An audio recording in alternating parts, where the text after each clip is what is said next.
Hey everyone, and welcome back to our channel. Today, I want to share with you some exciting update, and introduce you to an amazing new addition to our team, our social media specialist.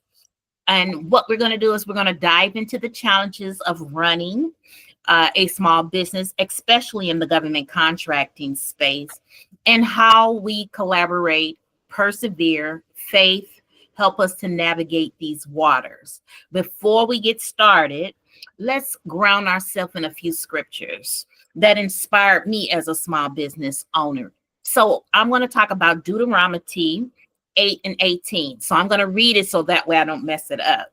But thou shalt remember the Lord thy God, for it is he that giveth thee the power to get wealth, that he may establish his covenant, which he swore unto thy fathers, as it is this day. This reminds me that everything we achieve is through God's strength and provisions. And then he also gave me another scripture. I want to make sure I'm saying that one correctly as well. 1 Timothy 5:18. Now you have to, if it's King James Version, English Standard Version, whatever version you want to read. But they just resonated with me. For the scripture saith, thou shalt not muzzle the ox that treadeth out the corn. Don't stop them from, muzzle them. And the reward is worthy. The laborer is worthy of his reward. That is why I value and honor every member of our team, because everyone deserves fair recognition for their hard work. And so it is important to establish a thing so that way it will definitely be a good foundation. Now, with the foundation, let me introduce you to Prashan.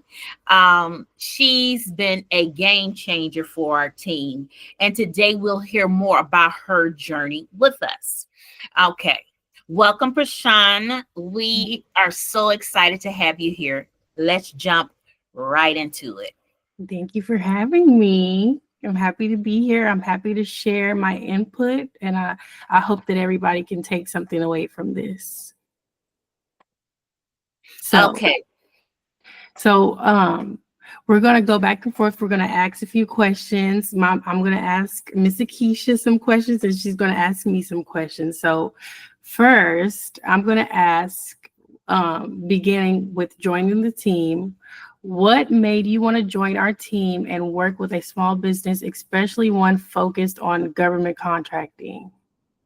I believe that question is for me, right? Yes, it is. Okay, that question is for me. So what got me into wanting to work with the small business was my mother started a business, KeyToLife Professional Services. And my mama kept saying, I need help with this. I need help with this. And when I finally didn't have anything going on, I was like, Mom, what was it you needed help with again? And she started going down a list. I need this, that, and the third. And I was like, you know what? I know how to do a few of those things. Let me just do that with my time that I had available. So originally, it just started with me just wanting to help my mom. But then I started to learn a little bit about what she was doing. And I actually was like, hold on, this is pretty cool. Let me see what I can do to really be there for her and give her continued support. So that's how I got here. Well, I know one thing by you coming on that definitely lessened the load. And then remember, we had to do the onboarding part and doing the paperwork, because I always encourage small businesses, although you bring on family members, still you want to make sure you establish the boundaries, the lines. This is what we're trying to get accomplished, because you don't want that favoritism, people to think about favoritism or anything, because if they're not doing their job, then why did you bring them on in the first place? You want to bring on people who are the expert in it.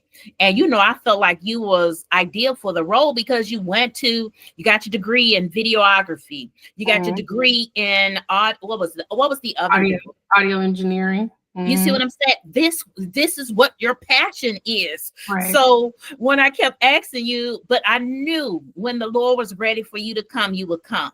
Right. And he closed every door. I felt like he did that for me. He closed every door that you had available. And then you was like, I'm ready. I'm ready. And I was, look, I've been waiting just like the scripture about the prodigal son coming home. I was waiting for the prodigal daughter to come home and do what you were called to do. And that's the video stuff. Right. That wasn't my calling. My calling was to teach, train, and mentor. Your calling was to take everything that I was putting together and make it everybody love it. And then the graphics and the designs and all that is your gift. It's not mine. So it was a reason.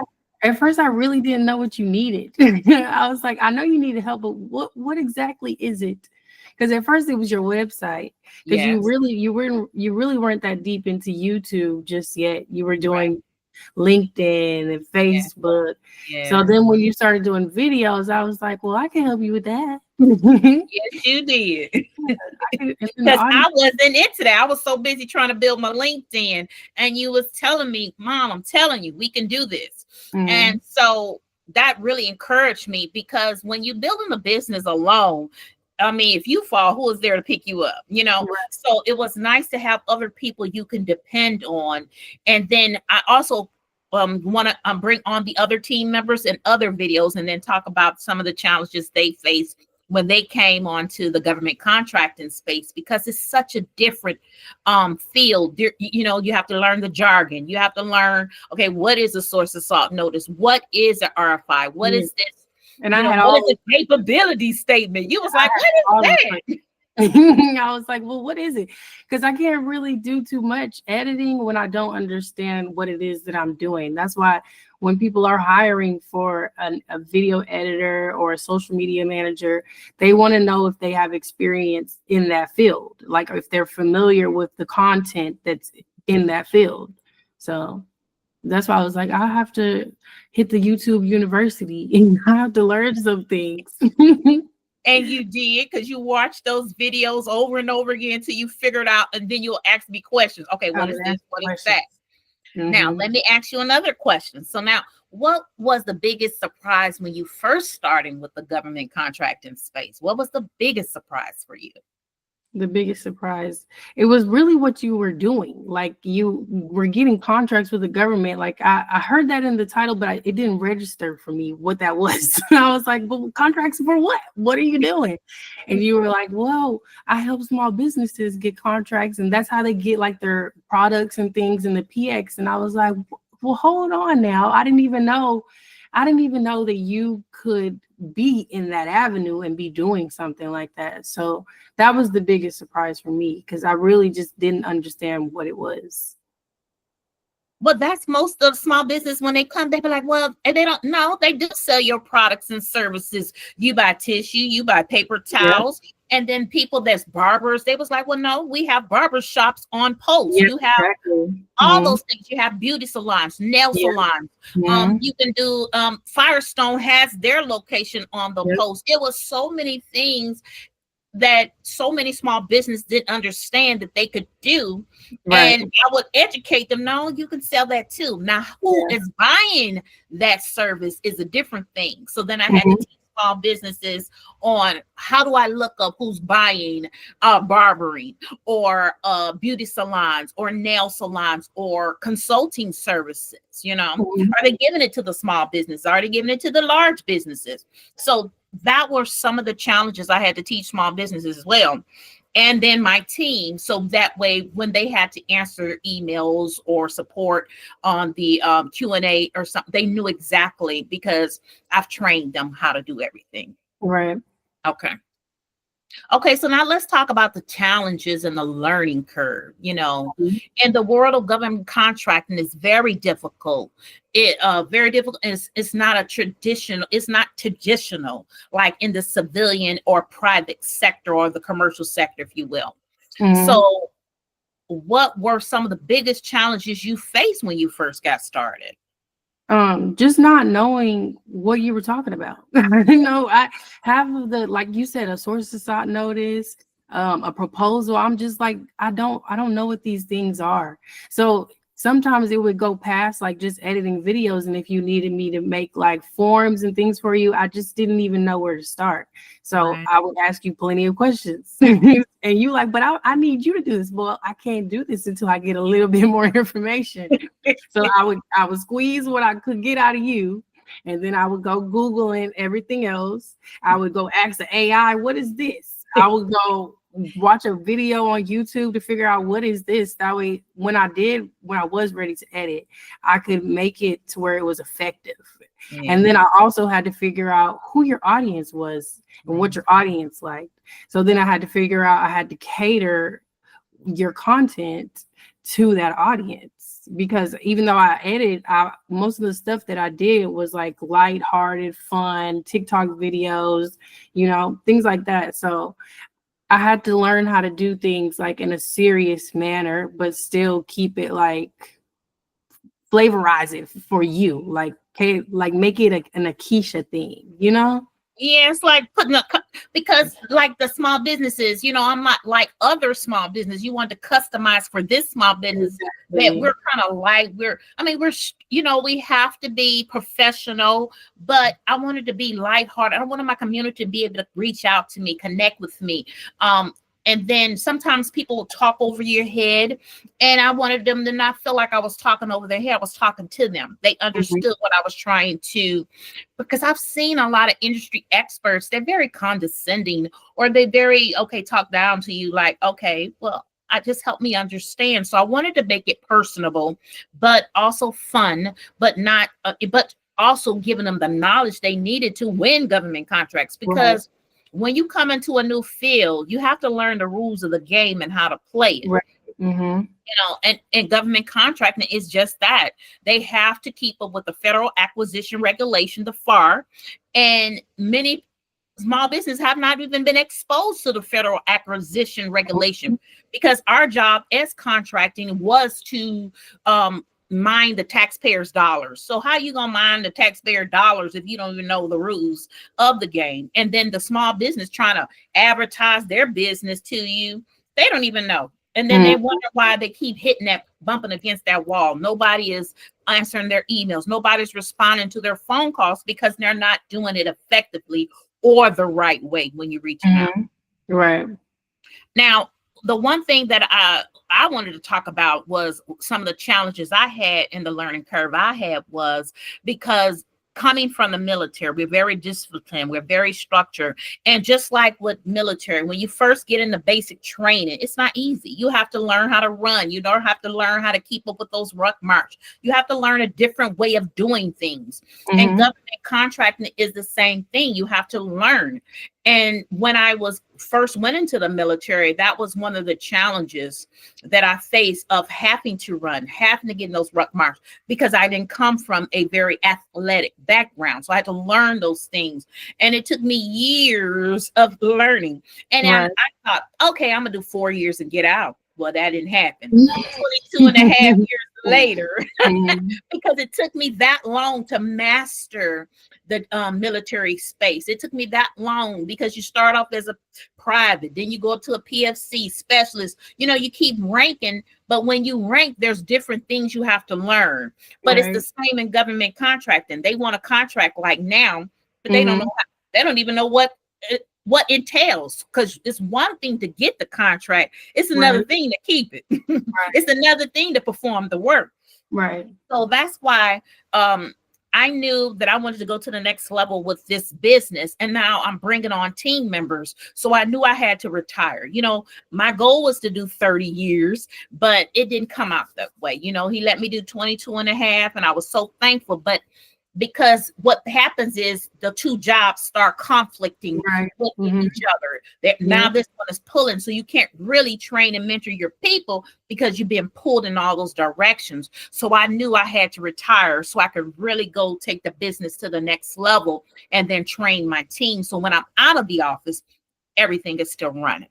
Right. Because both jobs are basically full time. They're gonna take up all your time. So if you're not trying to work two jobs, you And gotta then leave. your family life, because see, this is what people happen when they start their small business. What family don't go away? You still got to manage your children. You still got to take your children to school. You still got to go to those PT events. You still got to go to those conferences to see how the child is doing. Oh, well, by the way, the child and got sick. And many times I've seen so many employers not be respectful of those team members, Mhm. and they just be like, well, I'm not doing this, because they didn't understand that this person is part of that's a challenge. That's part of the challenges we face when you're building a small business. Your team member is going to have to leave. Some going Right. to have to go. So what We was are some of not those robots. challenges? Mhm. And when especially when you got little ones, they get sick. And then next thing you know, because wasn't that one of your challenges? And that's the reason why you love the flexibility of being a social media specialist, Mhm. because you can leave. Okay, look, I gotta go. I'm Be gonna go run put for a my child. second. Your kids. Yeah, I'll be right back. Yeah. And that's the flexibility. And that's why I always tell people, be cautious of the jobs you take, because are they flexible? Are they going to work with you? And that's some of the challenges of being a small business owner. You have to navigate when that employee is gone, because they have to go, life happened, or they had a death in the family, or something happened, or they got sick and they had to take off. Do you have a backup plan? Who's Right. that person? So Mhm. those are some of the challenges that we face. Now, Mhm. the next question: what resources, tools, or support help you to overcome this learning curve? What do you feel that KeyToLife brought that helped you overcome some of those challenges? Well, like was saying earlier, I started with just asking questions. And Mhm. then when you had free time, you started to send me things. Like you would start sending me documents. You would start sending me videos like, hey, watch this. Hey, you even paid for me to take courses, Yeah. so that I could learn how to update your website, do things like that. So everything that you did to pour into me, it helped me pour back into the business. Yes. So it was really just me opening my mouth and saying, "Hey, I can help you with this, but I'm gonna need you to get me started. I just need to know where to go." Yes, because So so it many was really small businesses, they come, the people come in, if you're an employee or subcontractor, and they say nothing. They don't nice. explain that, look, I'm having a challenge with this area. Maybe they might be fearful they're going to lose their job, so they don't Mhm. say anything. But closed mouth don't get fed. And then when you don't let the employer know anything, how can they fix it Yeah, for they you? think you're incompetent at that time, and they are gonna look to replace you. So that's why I was like, well, I just need to know where can I find this? Mhm, Where's the information? mhm. Where do you want me to start? Right. Things like that. That's what helped me overcome that. And Well, then even like I said, use AI as a tool. Like mhm. AI can be your best friend now, because I mean you can ask that thing everything, Yeah. and it's going to give you the answer for that stuff. So that was a big help for me. Yes. And you know what, those resources, but I learned a long time ago, if you don't, but I read so many books, and it always talks about taking care of your team and teaching them and recording videos if you need. Because sometimes I had to record a video of the Mhm. screenshot, just letting you know, oh, this is what I need. Okay, wait a minute. I found you in a good example. I record a video. I use Snagit, Snippet, Loom, whatever Yep. it takes.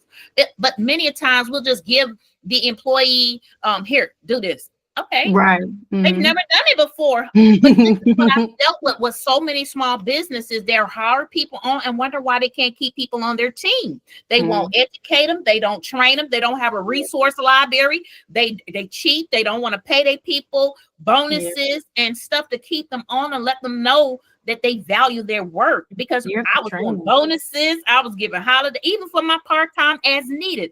They would get that percentage. You would look in the budget, see, okay, yes. And people that feel valued stay. People that don't Hmm. feel valued, they don't stay. Hmm. They don't stay. And I didn't believe in micromanaging my team. I believed in outputs. If I give you something to do, let it happen. If it Yeah. don't happen, we're going to have a conversation about it. Because Hmm. I didn't bring you on or hire you as a team member so I can have to micromanage you. Your job is to let me know if you need help and if you get stuck. So I Hmm. do appreciate that every time you got stuck, you'll let me know. And I'll be like, look, hey, I can't get to you right now, but give me a minute. I'll get it to you. You know, but too many times we penalize, because as the leader, that's your role. If the team failing, it's because you ain't leading, you know. So I really appreciate that, the fact that you told me those things, and that's how I was able to just navigate. Now I'm gonna move to the next question, because I don't want to make the video too long. But was there a moment where everything clicked for you? And tell us about that. You know, it just clicked? I can recall that one day I was just like, wait, so that's what she does? And I called you and I was like, wait, so this is what you're doing? And I don't know, everything just made sense for me on that day, because I remember I started doing a deep dive into the questions that I was asking you. Wait, you do this, that, and the third. And then I started to piece together how I could help you in that area, because it's not that I can necessarily do your job for you or really assist too much on what you do. But it clicked from you what I could do to help you grow. So all I needed you to do was give me your content. All I needed to do was suggest, hey, look at your stuff and see what people really needed, what people really wanted to know, give you that feedback, and then tell you what I needed from you. And then when you would do that for me, then I could help you. So when I would be like, hey, everybody wants to know about proposals, then I would have you go make a video going deeper in depth about proposals. And then I could edit it up real nice. And then you started wanting to do books and wanting to do notebooks. And I was like, hold on, we can do this with it. We can do that with it. And then I brought my knowledge from, you know, me doing the audio engineering and doing music. And I was like, well, we've got link websites and stuff where we can put all your resources into one place, all that different stuff, you know, that I just decided, I was like, hey, this is my lane for her, you know, because at first I didn't see how what I knew could help you, you know, but when I started to understand what you had going on and I started to understand what you really wanted to do, you know, then I could really participate and help you, and then come up with using my expertise, things that I know how to do to improve your business. Yeah, but what would you do or say to a small business who their employer doesn't listen to them when they're providing their subject matter expertise that they're good at? How do you get them to understand it? Because I understood that you were the expert, and I knew that I needed you to tell me what I needed to do. But what advice would you give to small businesses? I mean, other employees out there who's joined the team and the employer is not listening to them. How would you go about having them to do that? Like not listening to their feedback? Yes, the feedback, because you gave me so much good feedback and I implemented immediately. As soon as you gave me something, oh, okay, how do I put that in there? You know what I'm saying? Unfortunately, though, if your employer isn't listening, you kind of gotta freestyle. You gotta start just doing your thing and doing a couple of things until you find out what works and see what works. So like, if I didn't have my previous employer's time to look over things, I would just put stuff out. And then when she would see it, she would either come back later and be like, that was perfect. Or she'd be like, hey, next time I want to do it a little bit more this way. But sometimes she needed me to make the first move before she even knew what she wanted. Because sometimes she just didn't even know. She didn't know where to go. So I was like, well, I'm just freestyle. I'm going to do something. I'm not going to do nothing. Right. So I think sometimes we have to take the initiative. Sometimes we have to put our foot forward, you know, start making the first move, just start making little moves here and there. And then if your employer is paying attention, they'll see those things and they'll either give you their feedback. They'll say, hey, I didn't really like that too much. Or they'll say, hey, that was perfect. Can you just keep doing stuff like that? Because sometimes they don't even know what their vision is. Right. They need help with the vision. And that's why, as a social media specialist, I'm the one that's got to pay attention to what everybody receives the best, or things that are just being received, period, and see like, okay, well, which one of those things, which one of those avenues is going to work with this employer? Because just because people are receiving it, it doesn't mean that that's the image that they're trying to portray, you know? Right. So you really. Because remember one time you put another color in there and I was like, oh, Yeah. Never even thought to mix this color with the color because and I was like, oh, I like that. Let's put that on the business success planner, Yeah. and then you started putting different things. You did the one for the minimalist, because a lot of people don't like all that. But then you did the little decorative one for those who love the decorations, and all that.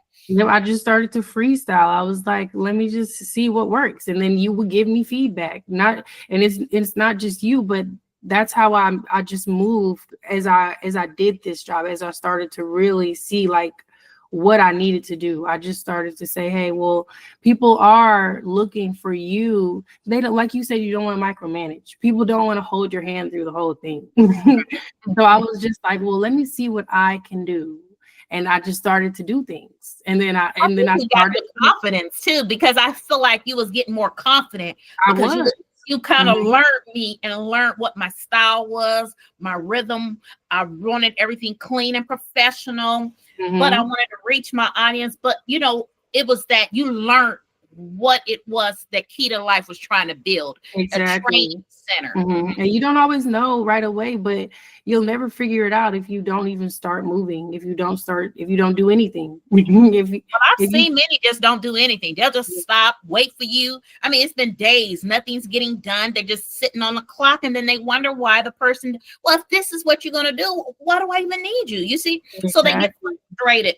But then the lawyer's job is to let them know, hey, what's going on? Do a weekly update, a check, a little team meeting or something to find out, what is their communication style. It's definitely important. Find out that they were lost, but they just didn't say anything. Well, all this time was wasted because you didn't say anything. You didn't speak about being lost, and then you didn't even try to do anything. That's the truth. That's the truth. We lose time. We lose progress. So something's got to be done. That's all I know. Something's got to be done. Something has to be tried. Okay. And so now let's get to our next question. So if someone wanted to work in this field as a social media specialist, all right, what advice would you give them?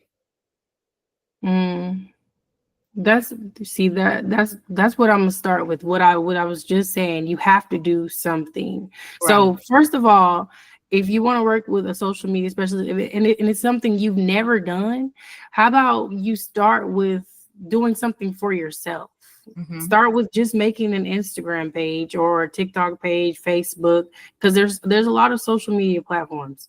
Start with one of them, YouTube, and then come up with a concept, find out what you want to put on that YouTube page, and then go get your profile picture ready, go get your banners ready. You have to create content.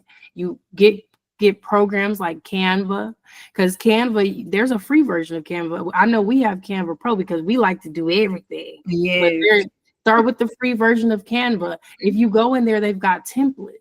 So now you know what size everything should be. So you start there. And then once you find out what you want to do, put your content together and then put your content out. Don't just sit on your content. You got to start putting your content out. And then you get into the analytics. You start looking at, okay, so this is what they're looking for on this platform, especially if you're trying to make money from this.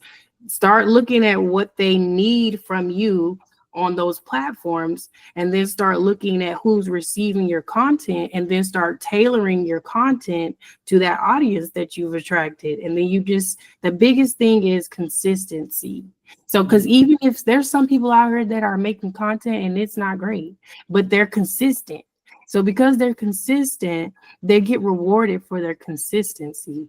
And then with their consistency, and now they're getting rewards, then their content gets made better and better and better. And then you learn more and more and more. But you have to start. The issue is you have to start. You can't just sit around and say, I'm going to do this, I'm going to do this, I'm going to do this, I want to do this, I want to do this, but then you never start. You have to start. So that's my advice. If you want to know how to get into this field, you have to start. Just start. There's literally nothing keeping you from starting. Well, I would like to add to that, because it's not even just even a contract specialist or a transportation specialist. Many times they be like, well, I don't have past performance. Okay, well, you don't have past performance because you haven't put anything together. You started. If you're a transportation specialist, why you ain't doing Uber or Lyft or something? Creative ways to generate revenue until you win your contract. And many times, and then government contract is a long game, so you have to position to win, because they don't want. I had one client, she won the janitorial contract. Guess what? We had to terminate the contract because she wasn't prepared. She didn't even do the site visit, so she didn't know that it was 5 buildings that needed to be cleaned. So she underbid the contract, number one. So then she underbid. So now she don't have the resources and revenue to pay the people to come out there and clean. So she just let the contract go. Well, so explain a little bit about what it means to underbid the contract. What does it mean to underbid the contract? Well, the underbid the contract is, say the work, it was 1,300 square feet. And for 1,300 square feet, normally would be about $10,000. Let's just say that. Let's keep the numbers round. But you bid for $5,000.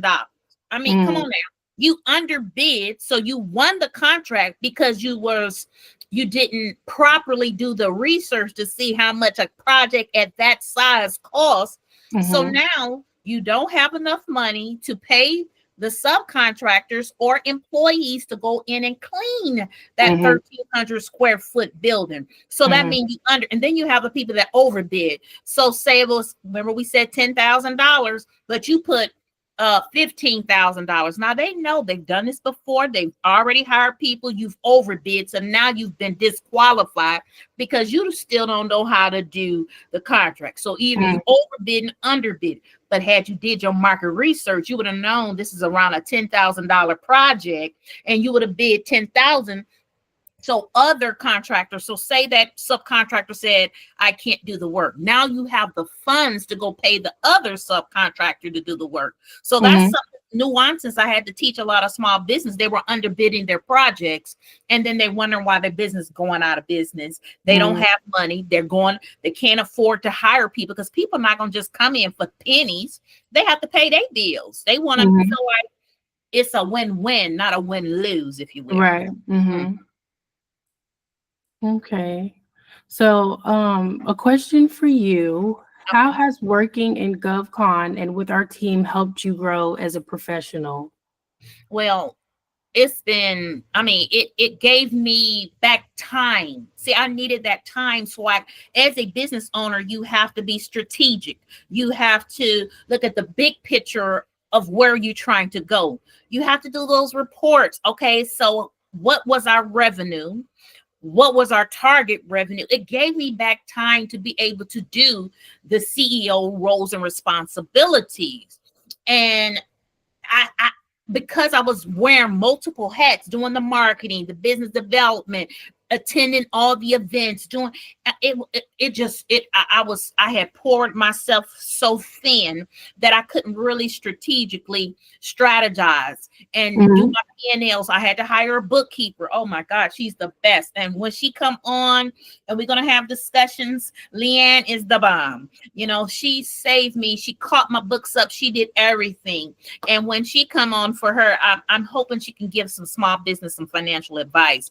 But before I get off, but having that supportive team and everybody knowing their piece, and then my tax professional. So you see, I had to start with one thing at a time.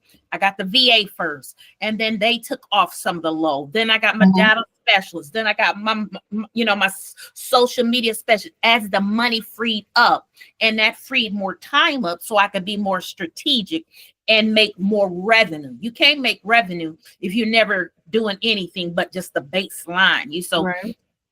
Having a supportive team, and it's now mind you, I done fired a bunch of people. Now I told them this ain't working for me, and it ain't working for you. Have a good one. But because I give them that time, and then I see we're not a good fit, because we're not a good fit for everybody. But I'm telling you, having a supportive team allowed me to be able to grow faster, better, stronger. But then paying your people what they're worth. That was the key to it all. Okay, so this question kind of ties into that because what's your favorite part about working with our team and supporting small businesses in GovCon? So what do you really like about helping small businesses in government contracting? Because it's giving them their dream. You know, what's the dream? To be flexible, have a flexible schedule. So say I need to go to a doctor's appointment, I don't need to have to keep going to get permission to do. It gave me that flexibility. It gave me that I can make my schedule how I needed it to fit my family, because I wanted to be able to put after being in the military for so many years and always having to run after and jump and miss so much, being deployed several times, and it made me want to really grow a business and then help other small businesses so they can have that flexibility. Yeah, everyone should have their own business. Exactly. And then guess what? When they get bonuses, the military, you think I get a bonus when the military? Maybe not. You see what I'm saying? But when you grow in that business, you can get some of that revenue, some of those bonuses, some of that commission. But when you're an employee, what you getting? That same pay. And then they won't even let you take it off in taxes. So you had to learn the rules of the game. And that taxes that you get when you start a business, then I was able to save more money. Because you can do all those tax write-offs. So I recommend everybody have a side business. Some way form, some type of side hustle. Yeah. It's needed. Yes, nowadays, especially. And then another thing, I wanted to be there for my grandchildren. You know, I missed a lot with my children because of the military and being deployed and all that. So now I knew the importance of of you being there for that. So the growing up of the children.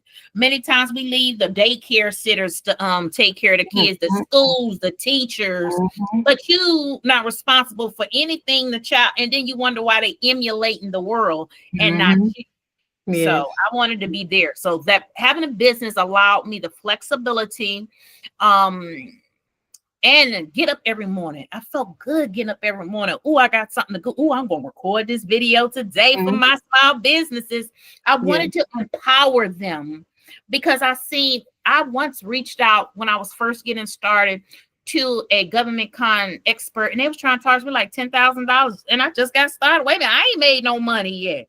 Okay, help me. So I was like, that would never happen again. So when I started my business, I learned how to do it. I went to the Apex Accelerator and volunteered for 2 years, working with small businesses, trying to teach them, okay, look, save your money. I had a girl reach out to me on YouTube, was like, thank you for saving me $2,000. They wanted to charge her $2,000 or was it $3,000 for a capability statement. That's free online. Wow. It's a lot of people out there that's charging these small businesses, and I don't think it's right.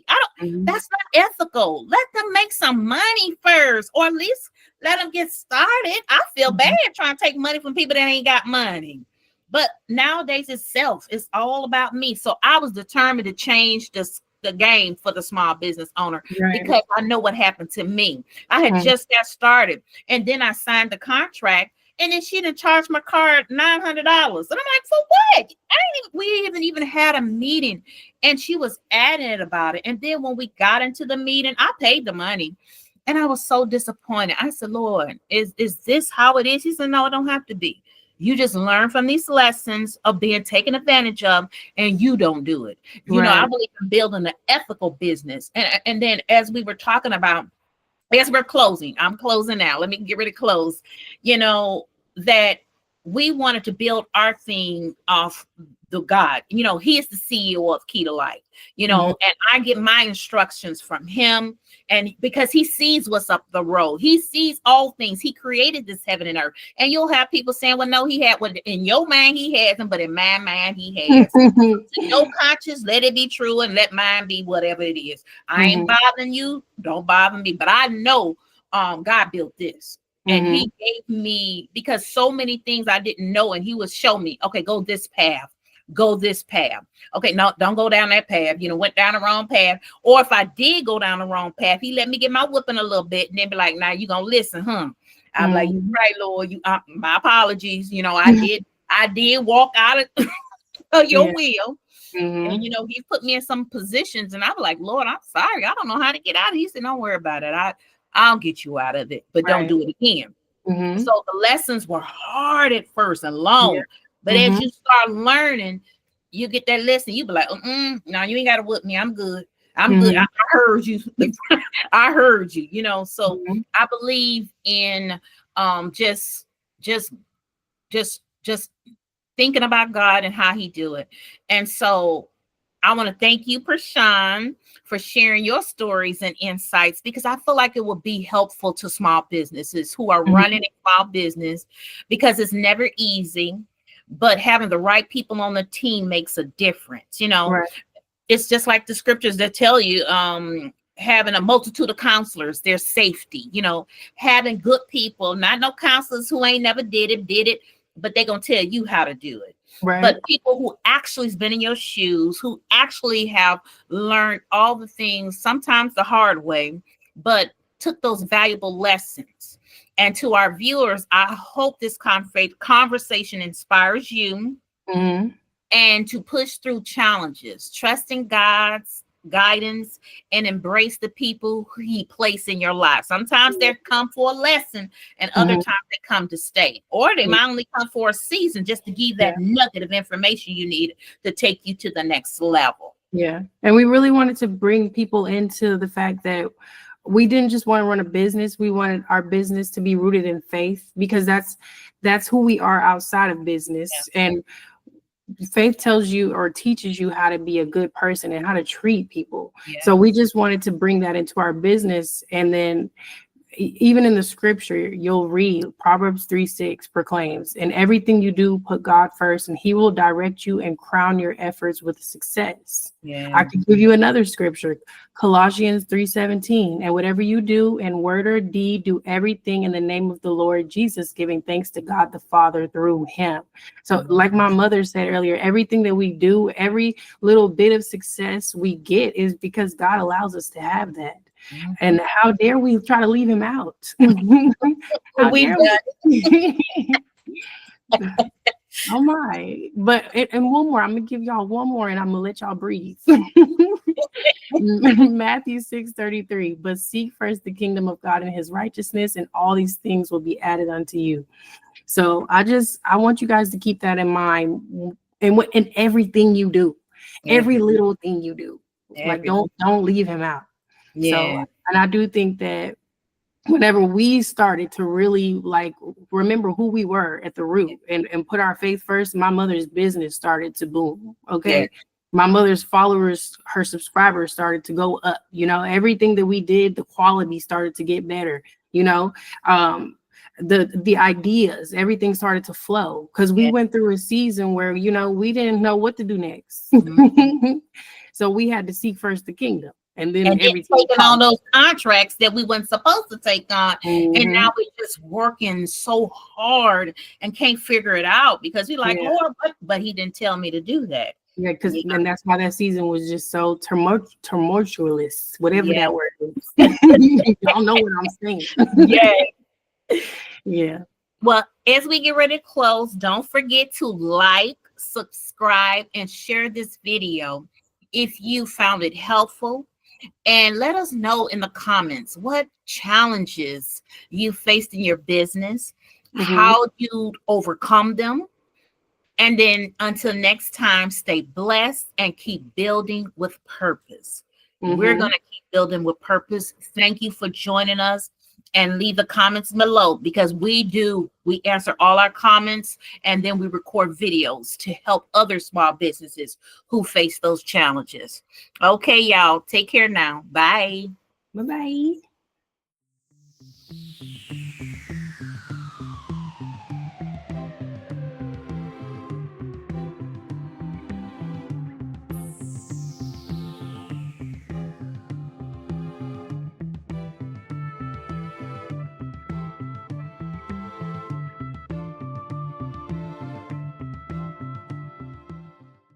Let's talk about the importance of having a coach. A coach challenges you, keeps you accountable, and helps you unlock your full potential.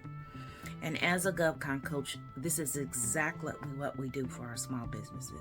We provide guidance, strategies, and support needed to navigate the complex world of government contracts. And together is how you reach new heights. And the best athletes out there know this: the Simone Biles, the Shakira Richardsons, the Serena Williams. So if you feel like you are ready to take it to the next height, join the group coaching program. Take care now.